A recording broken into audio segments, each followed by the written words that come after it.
नमस्कार, मैं ट्विंकल दीक्षित। आप देख रहे हैं इंडिया राइज टीवी। आइए नजर डालते हैं आज की कुछ खास खबरों पर। लुप्त होती प्रतिष्ठा को पत्रकार पुनः प्राप्त करें। मध्य प्रदेश श्रमजीवी पत्रकार संघ के सम्मेलन में टीवी पत्रकार शम्स ताहिर खान ने कहा कि आज पत्रकारिता चुनौती भरी है। इसी के बीच हमें अपनी सुरक्षा को ध्यान में रखते हुए काम करने हैं। संघ के वरिष्ठ साथी शरद जोशी ने अध्यक्षीय उद्घोषण देते हुए मध्य प्रदेश श्रमजीवी पत्रकार संघ के बारे में विस्तृत जानकारी दी। हमारा संगठन प्रदेश अध्यक्ष शलभ भदौरिया के नेतृत्व में प्रदेश के सभी जिलों में काम कर रहा है। शासन और जनता के बीच सेतु के रूप में रचनात्मक भूमिका ही हमारा लक्ष्य है।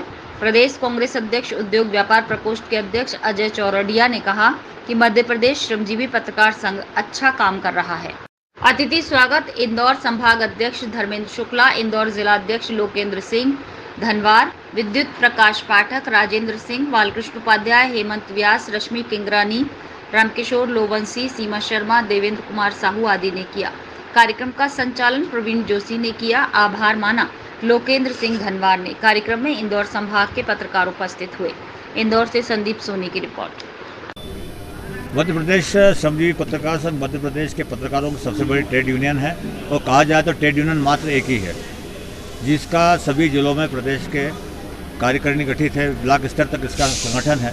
हम समय समय पर संभाग और जिला स्तर पर सम्मेलन आयोजित करते हैं ताकि पत्रकारों में जागरूकता उत्पन्न कर सके, श्रमजीवी पत्रकार आंदोलन को मजबूत बनाया जा सके और पत्रकारों की जो व्यक्तिगत समस्याएं हैं, सामाजिक समस्याएं हैं, पारिवारिक जिम्मेदारियों के बारे में हैं, ऐसी अनेक समस्याओं के बारे में हम सतत संघर्ष कर रहे हैं।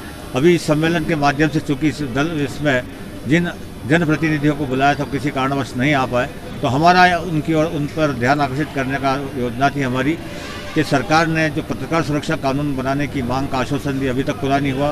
पत्रकार कल्याण आयोग गठन करने की बात की थी, वो भी नहीं हुई। अधिमानी पत्रकारों को रेलवे में रियायत देने वाली बात थी, वो भी अधूरी है।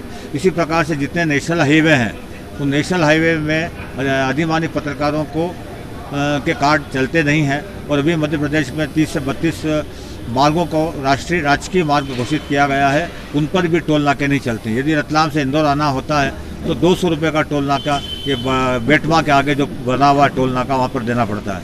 ऐसी अनेक समस्याएं हैं जिसकी ओर हम ध्यान आकर्षित करना चाहते थे और इस प्रकार के सम्मेलनों का आयोजन इसलिए हम करते हैं ताकि पत्रकारों में एक तो संपर्क बना रहे। परिवार, चूँकि पत्रकारों का भी अपना एक परिवार है, उनकी भी सामाजिक समस्याएं हैं, उनको दूर कर सके।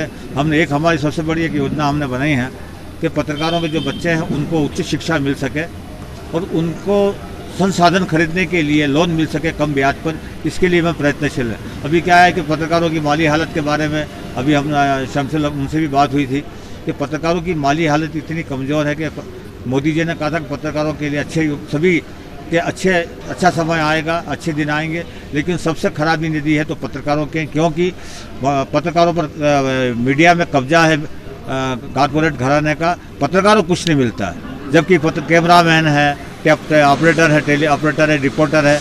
इंदौर में तो ये स्थिति के पत्रकार अगर सुबह नौकरी पे निकलता है, शाम तो सही सलामत घर पहुंचेगा कि नहीं पहुंचेगा, ये चिंता लोगों को रहती है। पत्रकारों में सुरक्षा का भाव हो, अगर सुरक्षा का भाव होगा तो उनकी कलम निर्भीक चलेगी, स्वतंत्र चलेगी और समाज की वो सेवा कर सकेंगे, क्योंकि शासन प्रशासन के बीच सेतु का काम पत्रकार करता है और पत्रकारों को चौथा स्तंभ कहा जाता है। लोकतंत्र का चौथा स्तंभ पत्रकार है, लेकिन दुर्भाग्य की बात है कि चौथे स्तंभ की ओर किसी का ध्यान नहीं है। आज लोकतांत्रिक मूल्य निरंतर कमज़ोर होते जा रहे हैं। यदि नैतिक मूल्यों की यदि हमें कायम करना है, लोकतांत्रिक मूल्यों को कायम करना है, तो कलमकारों को मजबूत बनाना पड़ेगा, क्योंकि करोड़ों लोगों की आशा का किरण मीडिया है, पत्रकार है। और अब स्थिति है कि प्रिंट मीडिया को जितना संघर्ष करना पड़ रहा है उतना संघर्ष आज तक नहीं करना पड़ रहा। उसका सबसे बड़ा कारण है सोशल मीडिया और वेब पोर्टल इस प्रकार से चल गए हैं, चैनल चल गए हैं कि प्रिंट मीडिया को बड़ी संकट का सामना करना पड़ रहा है। और हमारी ये भी मांग है कि लघु और मध्यम समाचार पत्रों के जो संवाददाता हैं उनके भरण पोषण की जिम्मेदारी सरकार ले। हमने पत्रकार कल्याण पत्रकार श्रद्धा निधि का भी हमने ही स्वीकृत कराई है और हमने 10,000 की जगह 15,000 की मांग भी की है, ताकि अधिक से अधिक लोगों, क्योंकि हर जगह जो रेवड़ियाँ बढ़ रही है मध्य प्रदेश में, तो रेवड़ियों का लाभ पत्रकारों को मिलना चाहिए। और जब तक अगर पत्रकारों नहीं को मिलेगा, पत्रकारों ने सरकार ने गिरा दी है, नेताओं को घर बिठा दिया है, और अगर समय रहते पत्रकारों की आवाज़ को यदि नहीं सुना गया, पत्रकारों की आवाज़ को दबा दिया गया, तो निश्चित रूप से आप मानो कि लोकतंत्र के मूल्य खतरे में पड़ जाएंगे, लोकतंत्र खतरे में पड़ जाएगा और राजनीति खतरे में पड़ जाएगी। आज राजनीति का सबसे बड़ा संकट है, विश्वसनीयता का संकट है और लोग पत्रकारों में भरोसा करते हैं कि पत्रकार ऐसा व्यक्ति है कि वह ब्यूरोक्रेसी से लड़ सकता है, राजनीति की से लड़ सकता है, हमें न्याय दिला सकता है।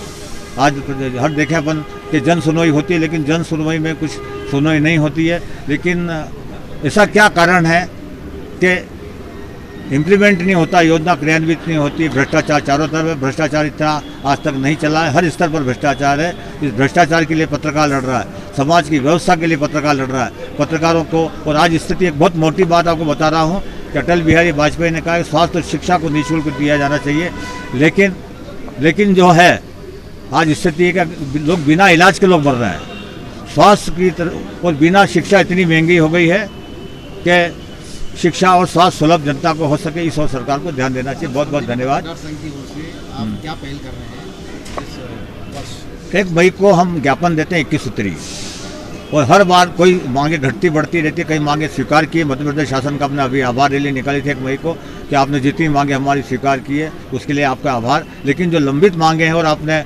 स्वीकृत कर दी है, लेकिन स्वीकृति की प्रत्याशा में जो मांगे हैं उन मांगों पर भी आप ध्यान दें, क्योंकि जब तक यदि आप ध्यान नहीं देंगे तो पत्रकार क्या करेगा। हम याचक की भूमिका कब तक करते रहेंगे। आगे ताजा खबरों से जुड़े रहने के लिए हमारे चैनल को सब्सक्राइब, लाइक, बेल आइकन दबाना ना भूलें। धन्यवाद।